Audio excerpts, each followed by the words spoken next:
Happening right now, 2 people are in the hospital following an early morning house fire in southeast Portland. What we know at noon. Plus, I have never said I will not meet with survivors. Will you meet with these 10 survivors? I'm asking you on the record. Todd Blanche facing tough questions on Capitol Hill as lawmakers grill him over the Epstein files. More from today's confirmation hearing. And later, and it seems to have gone off track. the NBA commissioner is now sharing some doubts about funding to renovate the Moda Center. His position as Tom Dundon and City Council continue to butt heads.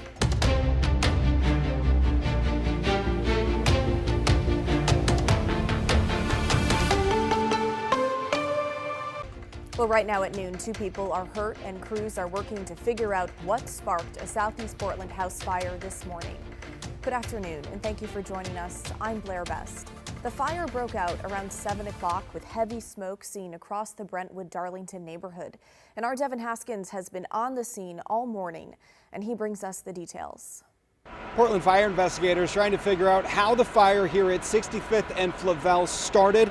Right now they're saying at least 2 people went to the hospital. We're not sure exactly how or what extent those injuries are, but we do know that 2 people are at the hospital with some sort of injuries from this fire. 3 people are now being helped out by Red Cross that have been displaced by the fire. Fire officials saying that they're posted on X that when they first got here, they noticed fire in the back area of the house and the porch heavily on fire with a propane tank venting.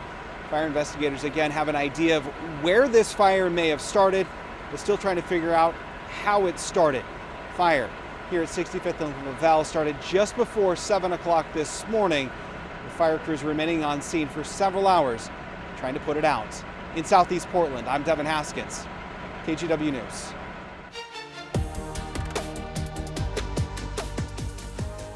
Well, let's take a live look at the Moda Center where the saga continues today over who will pay for the millions in renovations needed to upgrade it. The future of the team and the arena was a topic NBA Commissioner Adam Silver discussed at his Summer League press conference in Las Vegas. Now, a reporter asked him about the renovations and the future of the Trailblazers. Adam Silver says the deal seems to have, quote, gone off track. The millions needed to renovate the Moda Center has been a major discussion among city officials, team ownership, even fans. Proponents say this is all to keep the Trailblazers from leaving the Rose City. Some Portland City councilors want team owner Tom Dundon to pay for the renovations, but Dundon thinks the Moda Center should be publicly funded.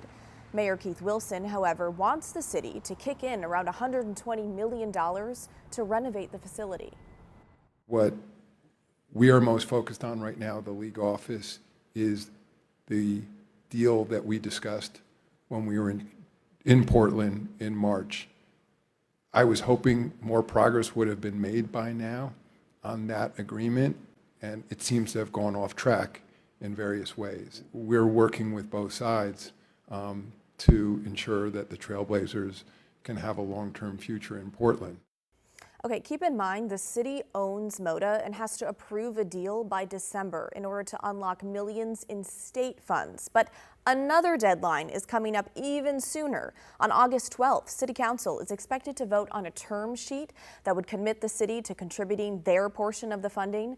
Now, some councilors have expressed frustration over being asked to vote before knowing exactly where the money will go. We will have more on this developing story tonight on the news at 4, but if you can't wait that long and you just have to read more about the Moda Center plans, we've got you covered. Head to our website, kgw.com, and then click on the tab there that says Future of Moda Center. Meantime, Adam Silver says the league is still on track to make a decision on NBA expansion by the end of the year. Seattle and Las Vegas are the 2 cities being considered for the next expansion round. Silver also indicated that there could be multiple groups interested in bringing the Sonics back to Seattle. One Roof Sports, that's the parent company of the Kraken and Climate Pledge Arena, is the only one that has publicly expressed interest, with Melinda Gates also part of the investment group. Most of the groups that are interested have not been public, and that's any group that's chosen to be public is their decision. And so I wouldn't conclude that because there isn't other public there aren't other public groups coming forward, that therefore there isn't other interest in Seattle. There is. And I would also say same in Las Vegas. Some groups have been public. The majority of groups have not been public. Okay, Silver said owners continued discussing expansion this week, including ownership groups, costs, and arena plans.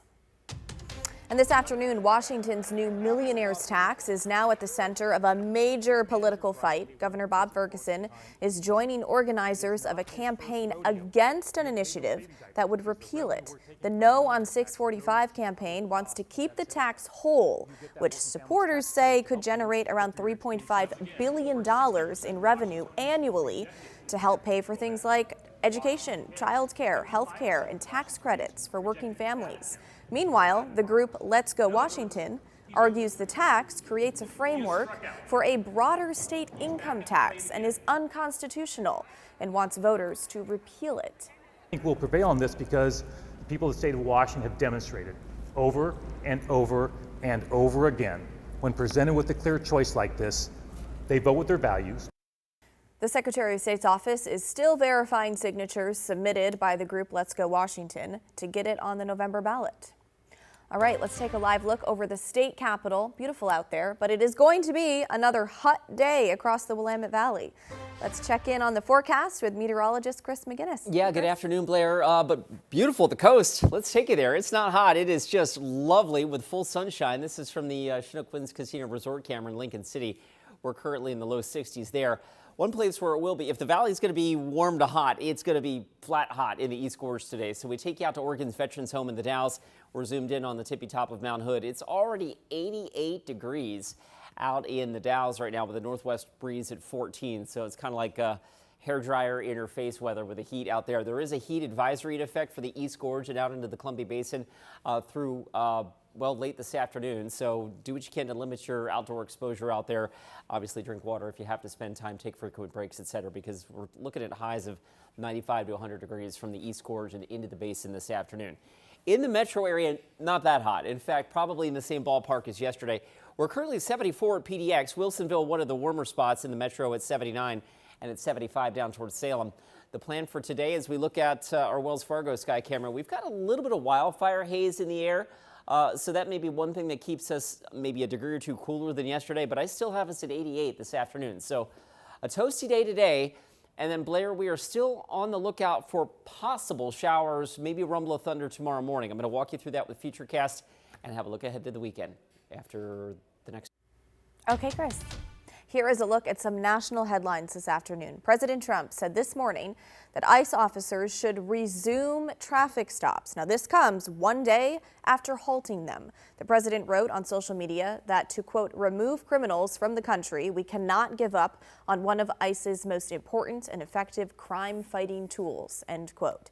Now, just yesterday, the Trump administration told ICE officers to suspend vehicle stops in response to 3 deadly ICE-related encounters. The most recent happened yesterday in Florida, where a man was hit and killed by a tractor-trailer while running from ICE agents. And Todd Blanche is facing tough questions on Capitol Hill in his confirmation hearing for the Attorney General job.